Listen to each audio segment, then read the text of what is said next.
მინდა ვისარგებლო შემთხვევით.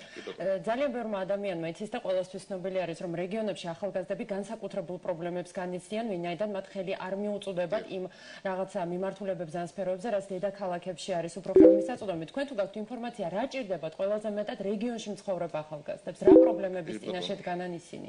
რა არის ისეთ პირველ რიგში მინდა აღვნიშნო, რომ ყველა რეგიონი არის სპეციფიური. დაახლოებით 5 თვეა უკვე მე ამ მიმართულებით მუშაობ ახალგაზრდურში და როდესაც გადავხედეთ სიტუაციას, დავწმუნდით იმაში, რომ პირველ რიგში საჭირო იყო ესე დაყოფა ამ რეგიონების, იქ სადაც დაუშვათ არის სხვა პრობლემები, კიდევ ქვემო ქართლში, შიდა ქართლს აქვს აბსოლუტურად სხვა პრობლემები, დასავლეთ საქართველოს სხვა პრობლემები აწყობს.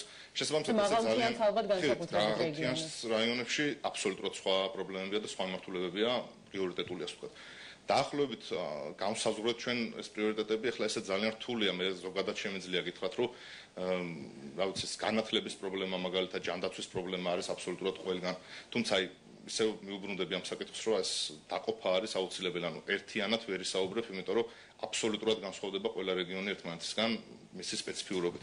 თუ არის ცნობილი განსაკუთრებული პრობლემები რომელ რეგიონში აღინიშნება? თუ არის ყველაზე პრობლემური რეგიონი დღესდღეობით საქართველოში? ყველაზე პრობლემური რეგიონი ალბათ ძალიან გამიჭირდება, თუმცა ალბათ მაინც ქვემო ქართლი, იმიტომ რომ ეთნიკურად სხვადასხვა ეთნიკური წარმომადგენლობის ადამიანები ცხოვრობენ და შესაბამისად პრობლემები ცოტა მეტია, თუნდაც ენობრივი ბარიერი და ამ შემდეგ და ამ შემდეგ. ესეთი ელემენტარული პრობლემაა, რომლის ესე უყურადღება დატოვება ძალიან რთულია. ჩართულობის და ინტეგრაციის პრობლემაა. კი, რა თქმა უნდა.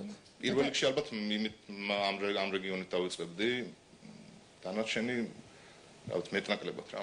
და თქვენ თუ გაქვთ ახალგაზრდების მიმართულებით რაიმე პროგრამები ახალგაზრდების მეტი ჩართულობისთვის, ზუსტად ინტეგრაციის თვალსაზრისით, საქმე ეხება სხვადასხვა ეროვნულ უმცირესობებს? ეხლა მოგახსენე